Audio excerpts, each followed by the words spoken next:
Primeiro, bom dia a todas as pessoas presentes aqui e agradecer ao convite no laboratório, em nome do Guilherme que está aqui, mas ao Wesley, todo mundo que participou. Não conhecia o laboratório, eu dei uma pesquisada, de fato, fiquei muito interessado, sempre me interesso por essas questões interdisciplinares, acho que é o que nos salvará na academia. Então, obrigado pelo convite. Eu vou tentar aqui não ocupar todo aquele tempo extenso de 1h30, até porque acho que ninguém vai me aguentar, nem eu mesmo, mas eu vou tentar conduzir aqui a fala que eu criei de um modo que seja coerente. Queria começar contando uma história pessoal, acho que nos aproxima, e é uma história que me ajuda a entrar no tema de hoje, que é uma história sobre o fazer artístico propriamente dito, que é esse um pouco da minha inquietação. Essa história é a seguinte: eu tinha na época, sei lá, por volta de 11, 12 anos, assim, época de escola, e eu tive esse privilégio de, na minha escola, ter aulas regulares de artes, né? Educação artística, algo assim que se chamava, eu não lembro bem, mas era um privilégio, eram aulas de música, pintura, escultura, teoria, enfim. E num desses dias, assim, a gente tinha, a tarefa era o seguinte: pintar durante um bimestre inteiro, ou um semestre, eu não lembro, que era um tempo grande, uma tela. Essa tela tinha um tema livre, a técnica também era livre, a gente tinha estudado algumas técnicas, tinha estudado algumas escolas de arte, etc., e a aventura era essa. E aí eu não lembro bem como comecei a esboçar a ideia, mas eu lembro que era uma ideia vaga, engraçada. A ideia era o seguinte na minha cabeça, né? Era pintar como fosse um pássaro mais abstrato, ele não tinha lá muita forma realista, nada. E no centro da tela e em volta disso, em volta desse pássaro, dessa figura, a ideia era matizes de cores jogadas, de tal forma que quem visse fosse pressupor um movimento prévio desse pássaro, quer dizer, a trajetória que o movia até lá e a trajetória para onde ele estava indo, como se deixasse tudo isso presumido assim nesse movimento de cores, né? Algo totalmente difícil de fazer, mas eu tinha 11 anos, 12, então achei que eu era capaz. E eu comecei, e eu lembro da sensação, aquelas memórias vivas, assim, meio Madeleine, do Proust, assim, de que, de alguma forma, você se vê ainda em primeira pessoa naquela cena, uma sensação debruçado na mesa, diante da tela, uma aula, 2 aulas, 3 aulas, 4 aulas, etc. A coisa tomando uma certa forma e, acima de tudo, uma certa frustração, assim, porque o negócio não saía nem de longe do que eu imaginava que poderia sair. E o mais, acho que horrível, no sentido de desajeitado da minha parte, é que no fim das aulas colocava ali os quadros para ir secando para a próxima aula, e eu olhava, principalmente, alguns alunos muito talentosos, assim, que pintavam coisas muito realistas, eram cópias muito perfeitas, de praças perto da escola, do bosque, coisas que a gente conhecia, sabe, aqueles céus em degradê, bonitos pra caramba, aquela paisagem da luz entrando, as folhas das árvores, etc, etc. E o meu não tinha nada daquilo.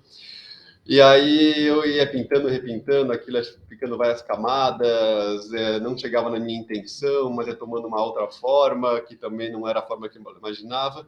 E um dia a professora, que era alguém muito querido, assim, que eu tenho uma lembrança de ser muito formativo, passando pelas mesas, olhando, parou aqui, assim, tipo um papagaio, assim, e ficou olhando, uma posição incômoda, né? Você estava trabalhando, até alguém te observando. E eu vi, assim, com o rabo de olho que ela fazia assim, sabe, assertivamente e com um sorriso nos lábios. E aí ela tocou no meu ombro e falou: você tem talento. E aquilo foi horrível, não foi bom, porque eu não conseguia chegar a lugar nenhum e alguém falar isso era, caramba, o que quer dizer isso? O que quer dizer talento? O que ela está querendo dizer com esse troço? Que enigma que se abriu em mim. Claro que eu cheguei a pensar que era só pena mesmo, mas enfim. No fim do bimestre ou do trimestre, sei lá, a gente expôs lá as telas tal, e a minha é tendo essa lembrança viva de ficar olhando e pensando o que, que era possível se depreender daquilo e o que, que os outros talvez estivessem vendo daquilo que eu via através da tela, porque eu não conseguia, de fato, ter chegado onde eu queria, claro. E tinha os desenhos super bonitos lá. E é engraçado que eu saí da aula com o único que tirou nota máxima, assim, o que foi ainda mais esquisito, mas me convocou a pensar o porquê. O que era o talento? Eu não tenho talento nenhum para desenhar nesse sentido, enfim, não é a minha praia, eu tentei. Mas acho que a pergunta ficou de outra forma. E aquela tela ficou exposta até o fim do ano e ela está exposta dentro da minha memória de tal forma que eu não consigo lembrar exatamente o que eu queria ter feito e não consigo lembrar exatamente da tela, mas eu consigo ver uma forma que vai tomando outras formas. Isso me pareceu algo importante, algo que era uma tentativa e talvez quase um acerto meu de buscar uma forma própria e de alguma forma dar para essa forma, não uma forma acabada, mas um processo que ia se desdobrando em novas formas possíveis dentro de mim e talvez entre outras pessoas, né? Então, eu me lembrei dessa cena e me lembrei de um poema, eu trouxe aqui umas coisas para mostrar, mas enfim, poema do poeta persa Rumi, né? O poema se chama Além do Deserto e do Céu e fala, só um trechinho, ele fala assim: nosso deserto não tem fronteiras, nossas almas e corações não conhecem descanso. O mundo, no mundo, assumiu a imagem da forma, forma com F maiúsculo. Qual imagem é a tua? E essa pergunta do poeta é interessante. O mundo vai assumindo formas, muitas formas, e cada um de nós também.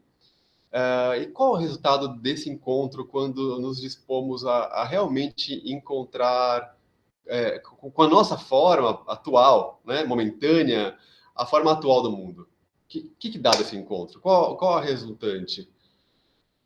Como esse encontro nos transforma e como que a gente transforma o mundo a partir desse encontro?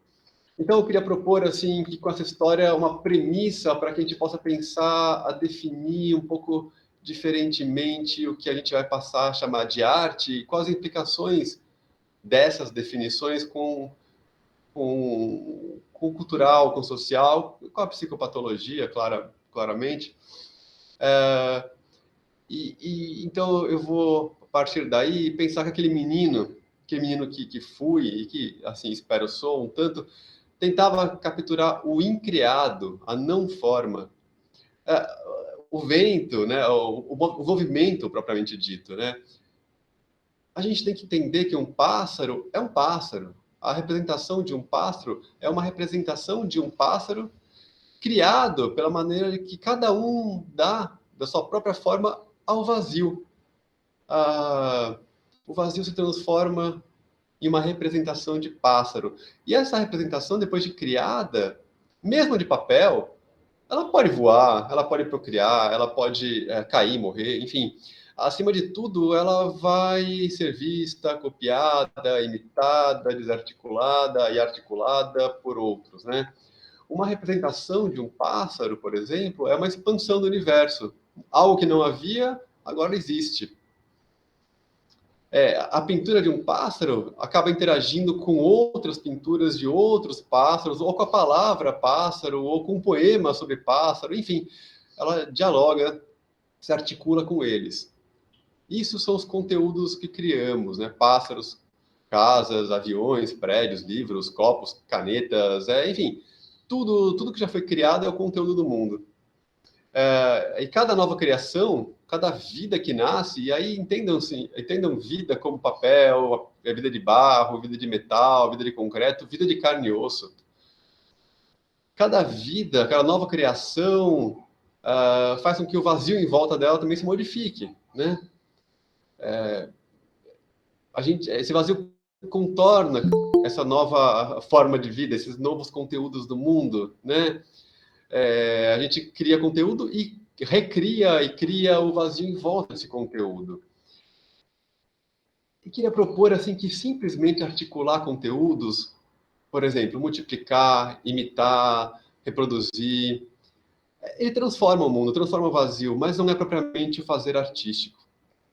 E eu vou caminhar para chegar lá, mas imitar o que já está criado, ou só articular o que já está criado, não é o fazer da arte.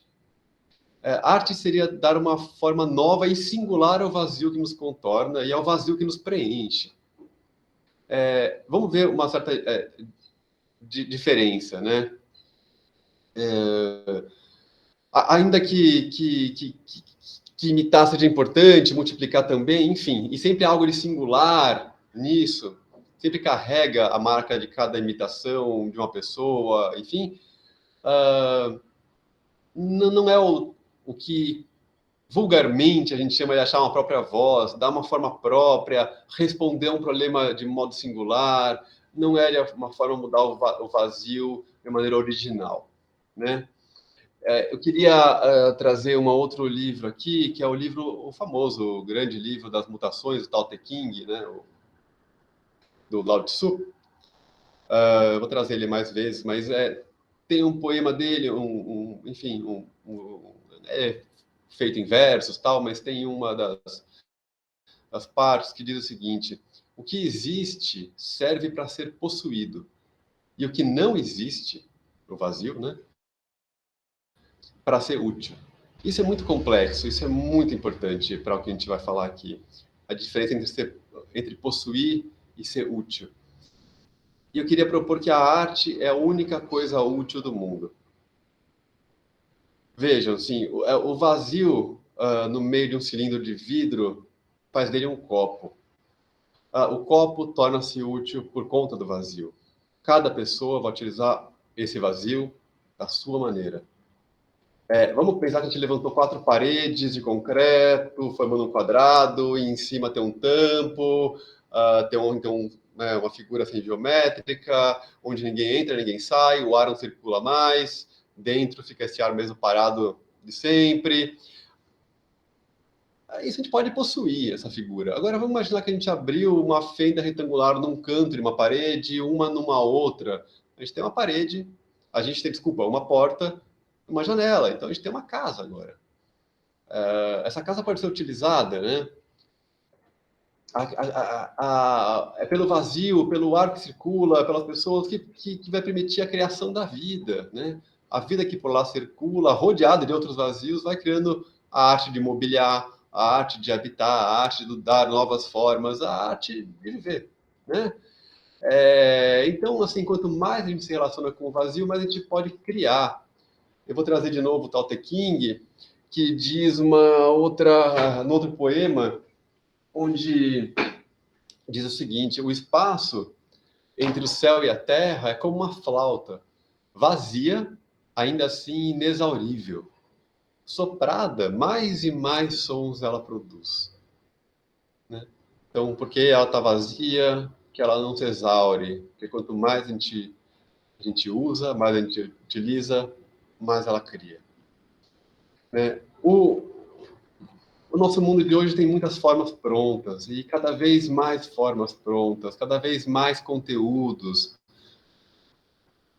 Eles são fascinantes, eles são importantes, mas eles dão uma aparência um pouco falsa de a gente estar de posse de todo conhecimento, de toda informação, de toda desinformação, de todo verdadeiro, de todo falso. Isso tudo é muito importante, assim, porque cada forma, cada conhecimento se configura como um poder. Veja, assim, um abajur é um poder, né? Quem tem abajur pode ler de noite, quem não tem, não pode. Um computador é um poder, a gente está aqui conversando por conta desse poder, né? A humanidade cria seus poderes e os distribui desigualmente, claro, assim, os distribui. E cada vez que algo é criado, cada vez que cada criação é replicada e multiplicada, o mundo invisível à sua volta também se transforma, né? O vazio do mundo de agora não é o vazio do mundo de há um segundo atrás, né? As minhas palavras ocupam e mudam esse vazio também. E é exatamente a partir da manipulação do vazio e apenas aí que podemos criar e recriar. Vamos imaginar aquela casa que eu falei agora há pouco, a mesma casa, só que assim, abarrotada de móveis, de livros, de quadros, de pessoas, uma casa onde tem 10 pilares, 12 paredes, uma casa onde é impossível você andar 2 passos sem esbarrar com alguma coisa, onde o olho pode girar, enfim, 1 grau, sem não encontrar um espaço de parede vazio, enfim, o que mais a gente poderia criar? Né? A gente pode ficar mudando de lugar, a gente pode, enfim, ficar com essa brincadeira, mas o vazio vai se exaurindo, então a capacidade de criar também, né? A possibilidade de arte, então, vai acabando. Queria lembrar assim que o mundo, né, nos proíbe muitas coisas, é claro, é óbvio, né? Mas acho que o mais terrível é aquilo que ele nos obriga a fazer. E as formas prontas fazem isso, elas nos obrigam a fazer isso, a seguir a forma do mundo. A gente está sedento pelo conhecimento conhecido, pela informação, pelo poder, né? E a gente vai sendo alimentado com uma oferta, putz, quase infinita, luminosa, de formas prontas. E a gente tende a ficar encantado, meio que aliviados, porque tudo já nos foi fornecido. Mas imagine que vocês vão viajar de trem. E ao entrar no trem, o único lugar que sobrou, só tem um. É um assento, assim, no pior lugar, uma vista horrível, meio quebrado, pequeno, desconfortável. Para você viajar lá, você vai ter que se adaptar muito, assim, seu corpo vai ficar absolutamente contorcido. Enfim, aquele é o lugar que sobrou, o lugar ao qual você deveria se adaptar exiguamente, assim, para sua viagem, de modo desconfortável, sem flexibilidade. Por que a gente desejaria isso? Por que a gente desejaria que a nossa jornada fosse essa? Não faz sentido. É claro que a gente não deseja, porque o nosso desejo é um imperativo criador. E ele não encontrando espaço para criar novas formas, enfim, ou melhor, ele não encontrando brechas muito exíguas de vazio, ele começa a dar formas dentro de si. Vamos lembrar, né, que as famosas e revolucionárias histéricas e histéricos que o Freud conheceu, mas principalmente as histéricas, porque tinha a questão da feminilidade importante, né, na Viena e na Europa e no Ocidente. Enfim, as famosas histéricas que Freud conheceu atuavam no seu corpo, em formas de sintoma, aquilo que a sexualidade na sociedade não encontrava forma, não encontrava espaço, não encontrava jeito de acontecer. E com aquilo, elas fizeram abrir dentro da escuta de uma pessoa sensível o suficiente para criar uma forma nova no mundo que era a psicanálise.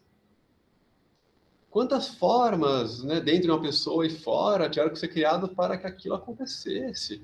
Mas primeiro virou um sintoma terrível, viraram sintomas paralisantes, literalmente. E os sintomas são necessariamente a necessidade que o psiquismo manifesta de criar algo onde, por força de conflitos externos e internos, não encontra a liberdade do vazio, a liberdade, o espaço e possibilidade criador e criativo. Por isso os sintomas são tão criativos, mas não só criativos, eles são estranhos retratos do mundo, eles são estranhos porque não são conhecidos ainda. Eles são estranhos porque, ainda que de forma indefinida, assim, eles vão dando uma forma. Eles são estranhos porque eles são disformes e dinâmicos. Ainda que a gente tente classificar, e a gente cada dia classifica mais os sintomas, eles trocam de roupa, eles trocam de forma, eles inventam novas formas, eles impedem que o vazio seja plenamente preenchido. Fazer artístico também, né? Da mesma forma. Então, ele se manifesta como esse conflito, né? Um atrito entre o visível e o invisível, entre o criado e o incriado, entre o constituído e o porvir, né? Assim como o sintoma. E a gente não pode esquecer que atrito é só o menor ponto de contato entre dois corpos. Há tanto mais para se articular. Cada forma, cada objeto, cada corpo já formado acaba ganhando uma essência, né? Algo que já se cristalizou, que já sedimentou. E a partir desta forma sedimentada, cristalizada, que se cria a próxima, né? A gente não pode esquecer que não falta nada às formas. Há uma cadeira, não falta nada, ela está pronta. Mas você coloca um novo acolchoado nela, uma manta, uma almofada, um novo pé, tira um pé. É um processo que se recria a partir daquela forma cristalizada. A uma pessoa também não falta nada.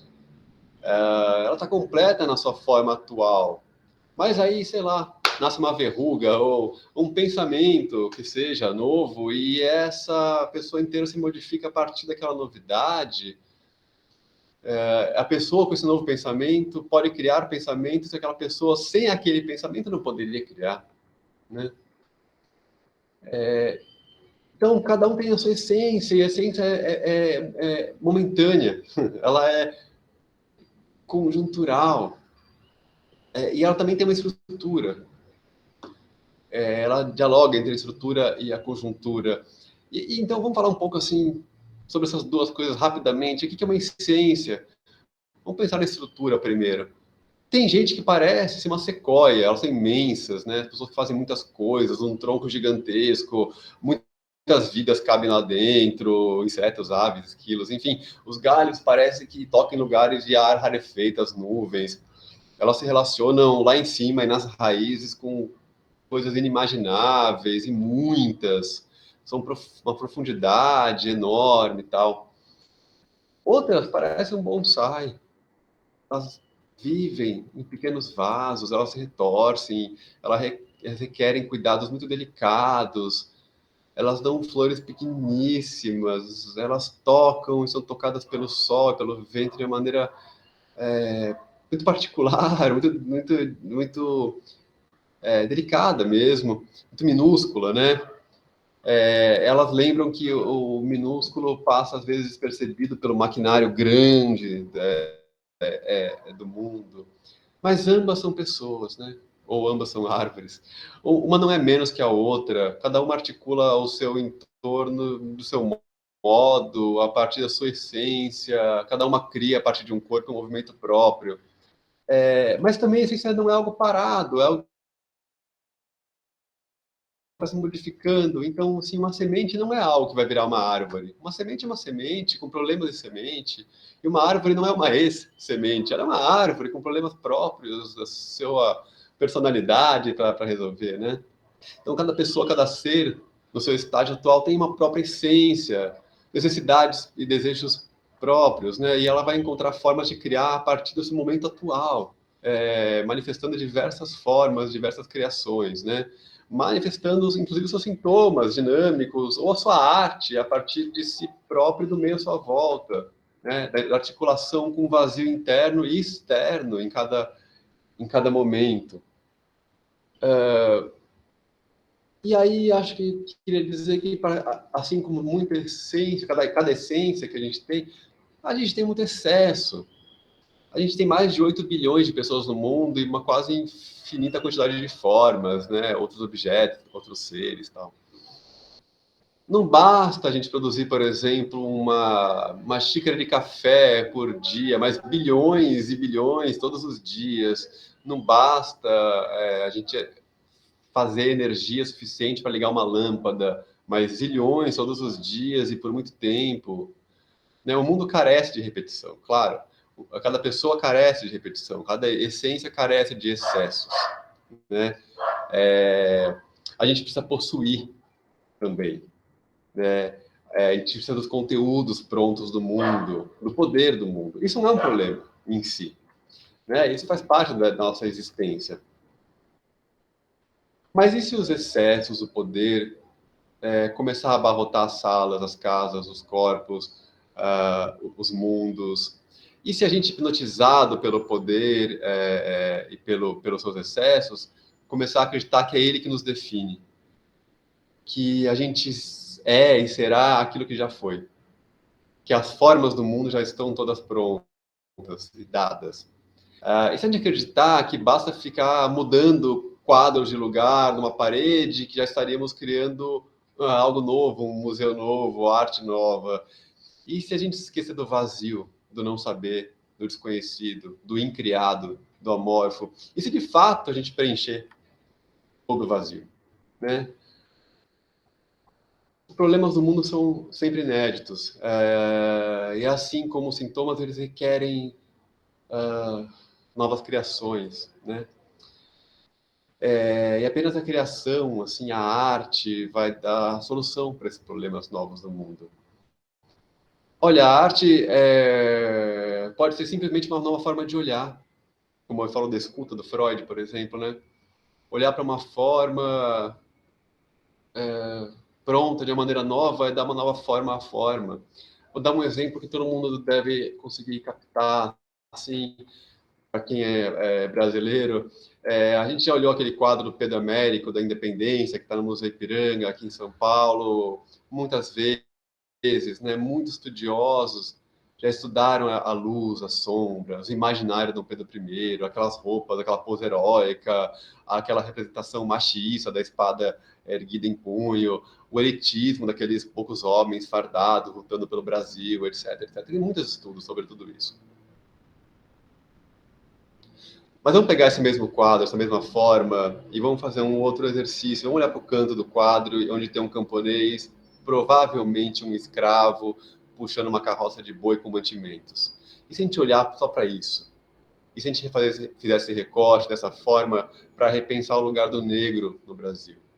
E se a gente olhar para esse mesmo canto, onde a mata ciliar, junto do rio Ipiranga, ainda floresce, diferentemente da onde está a estrada, onde está Dom Pedro I, estrada de terra, desmatada, e pensar que aquela é civilização, né? Se a gente pensar a partir daí os problemas atuais do meio ambiente.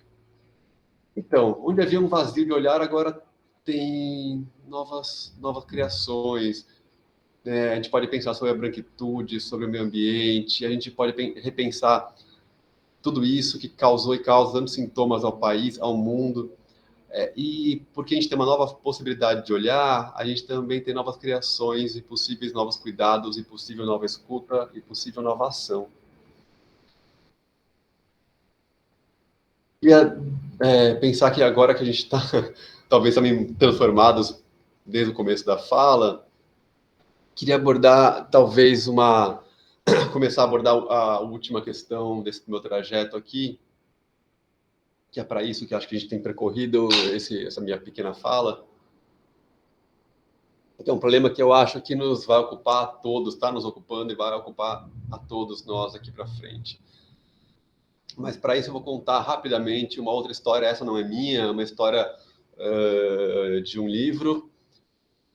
Eu vou dar o spoiler, gente, porque eu preciso contar a história. É um livro do Asimov, o grande escritor de ficção científica russo, americano-russo, enfim, nasceu na Rússia, mas viveu nos Estados Unidos. O livro chama Nove Amanhãs, o conto chama Profissão. Resumidamente, é um conto que se passa no ano 6000 e tanto, bem, enfim, é ficção, onde tem vários mundos habitados, a Terra é apenas mais um deles, e o George, que é o personagem principal, passou já aos 8 anos pelo Dia da Leitura, que é um dia onde todas as crianças de 8 anos fazem exames físicos, médicos, colocam um capacete, levam umas ondas eletromagnéticas, aí sai lendo. E aos 18 anos, a pessoa passa pelo mesmo processo para sair instruída, que é o dia da instrução, para uma profissão. E tem muitas profissões regulamentadas, tal, e ele tem certeza que ele será um programador de computador, ele tem talento para isso, ele andou estudando, inclusive, em livros, assim, como é que faria. E ele chega no dia e, depois de avaliado, falam para ele, olha, você não vai dar para isso. Ele fala, ele desesperado, mas eu vou ser então um mecânico ou eu vou ser um. Bom, ele vai tentando qualquer coisa, alguma coisa, E o cara fala, não, você não vai ser nada. Você não está apto para nada. E manda ele para um lugar que seria uma casa que no livro, né, chamada Casa para Débeis Mentais, né, o livro dos anos 50, então entenda o vocabulário. E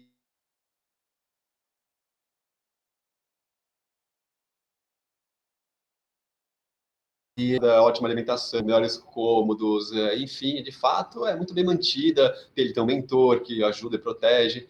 E o que ele pode fazer lá é pegar livros, tem muitos, e ficar lendo e aprendendo como a moda antiga. E ele não quer, de jeito algum. Ele vai se revoltando, ele vai falando que ia fugir, etc. Até que uma certa hora ele foge, e ele vai passar por uma série de aventuras e desventuras que eu não vou narrar aqui, para não ficar muito extenso. Mas ele vai percebendo que aquela casa tem algo especial. E, na verdade, aquela casa se chama para estudos superiores. Só que poucas pessoas acessam essa casa. Poucas pessoas estão aptas a pensar. E o mundo precisa de muitas profissões prontas, rápidas, para enviar para muitos mundos. Então eles colocam essas pessoas especiais nessa casa, mas não dizem para que é, porque só aquela que se revoltar contra o sistema pode ser alguém que de fato será um criador. E aí ele descobre que ele está pronto para ser um criador de novos conteúdos no mundo. E é engraçado porque aqueles outros que não se revoltam, mas são especiais nesse sentido de estar na casa, eles vão virar historiadores, sociólogos ou psicólogos, são aqueles que estudam as espécimes humanas incomuns, que é muito interessante. Mas esse conto não serve para finalizar, eu queria dizer então a questão que está me ocupando desde o começo, que não vou tentar fechá-la, mas abri-la, porque eu queria ouvir as pessoas e queria pensar, é uma questão impossível de fechar. Ela mal começou. A gente pode pensar que a humanidade, ao longo dos séculos, né, sempre buscou definir o que é arte e o que não é arte. A gente foi estabelecendo, principalmente a partir do século XVI em diante, essas definições estéticas e tal. E a primeira coisa foi uma definição estética mesmo, né? Depois, os estudos sobre a relevância sociocultural das criações. Mais tarde, a gente também começou a falar sobre qual é o impacto que isso causa nas pessoas, nas coletividades, como é que é a recepção da obra. Isso definiria o que é arte e o que não é arte. A grosso modo, claro. Eu queria dizer que eu acho que esses parâmetros não servem mais. Vamos imaginar, por exemplo, que um livro seja lançado, um livro muito bem escrito, ele ganha prêmios, muito estruturado, personagens profundos, interessantes. Esse livro faz grande sucesso, esse livro vira filme, o filme é muito visto, gera muito impacto. Então, se revela que esse livro foi escrito por uma inteligência artificial. Por que não chamar de arte, seguindo os parâmetros que a gente tem até hoje? A tecnologia é capaz de articular conteúdos de muitas obras e críticas sobre obras, tantas que a gente tem, que é capaz de fazer um conteúdo muito relevante, como aquele fotógrafo que ganhou um prêmio de fotografia com conteúdo criado pela inteligência artificial. Mas seria uma criação? Seria algo que dá uma nova forma ao mundo, que articula o vazio, o desconhecido, ou uma só mera redistribuição das cartas já dadas, né? Sim, porque se a gente chamar de arte, a gente vai estar entregando à máquina toda a nossa potência criadora, toda a nossa criatividade. Por que a gente faria isso? Eu sugiro assim, veementemente que a gente avalie um grande debate ético o uso desse poder. E talvez até que a gente renuncie a ele, em muitas esferas. Assim como a gente renunciou à radioatividade em muitas esferas, por exemplo. Renunciar ao poder para o advir da potência, né? Há muitos poderes que a gente precisa renunciar para que a gente continue sendo potente. A gente abdicou da bomba atômica. A bomba atômica acabaria, quer dizer, abdicou. Enfim, a gente não tem usado faz tempo, mas por motivos óbvios. E eu acho que a inteligência artificial é capaz de ser uma bomba atômica invisível. E até divertida, esse é o problema. Eu vou dar um exemplo bem banal. O sociólogo americano Richard Sennett, ele tem um livro chamado Artífice, e ele mostra, com extensos estudos, que as construções de bairros, projetos de bairros, criados unicamente pelo ECAD, que é o programa de arquitetura, eu falo unicamente, não é porque a gente usaria ele para fazer contas rápidas, para, enfim, otimizar coisas, mas desde a concepção do projeto inteira pelo ECAD, esses bairros são rapidamente produzidos, eles criam edifícios e calçadas, etc., que funcionam, estão ali, no sentido de as pessoas circulam, a coisa não cai, mas rapidamente, como eles não têm imaginação de futuro, eles não criam nada, esses locais começam a mostrar problemas sérios de habitação. Porque ele não leva em conta as pessoas, o tipo de circulação das pessoas, o tipo de necessidade do bairro, algumas questões de clima, as etnias, as religiões, ele não leva em conta nada disso, né? Agora imagina isso em larga escala, imagina que a gente está entregando toda a nossa potência de criação, qualquer tipo de arte, está terceirizando isso de maneira padronizada para uma máquina que jamais vai rearticular uma criação com vazio, com invisível, com nada, jamais vai inaugurar uma nova forma no mundo, vai apenas rearticular as mesmas, sem se afetar com os problemas atuais do mundo. Além de a gente estar fadado assim a criar desmedidamente conteúdos inúteis, a gente vai estar desaprendendo a aprender, desaprendendo a criar, a fazer arte. Para que a gente vai servir, então?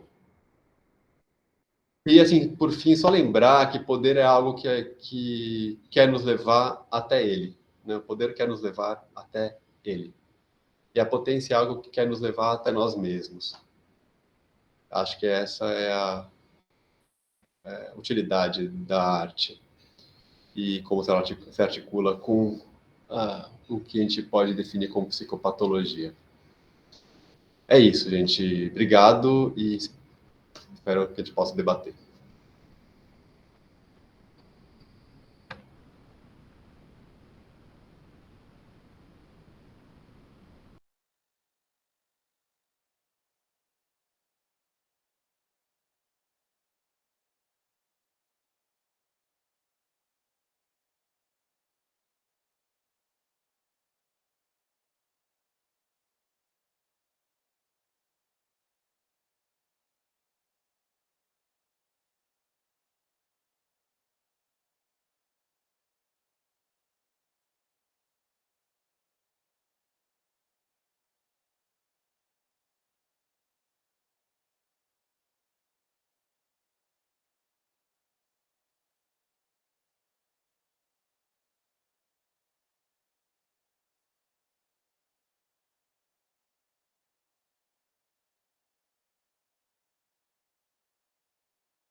Agradeço também.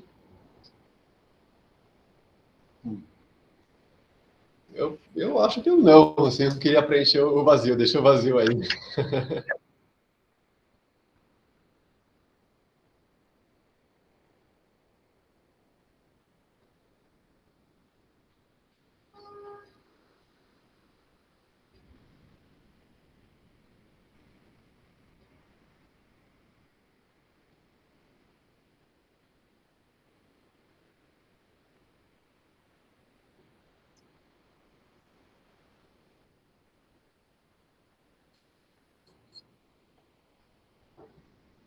Tudo bem, tá ótimo.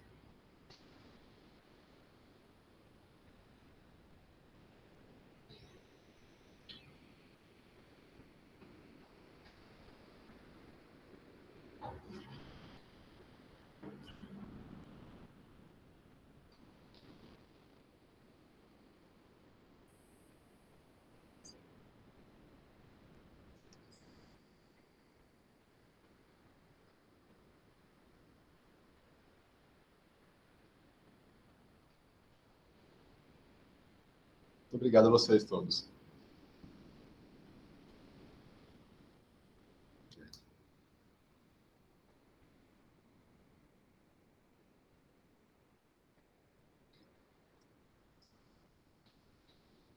Até mais.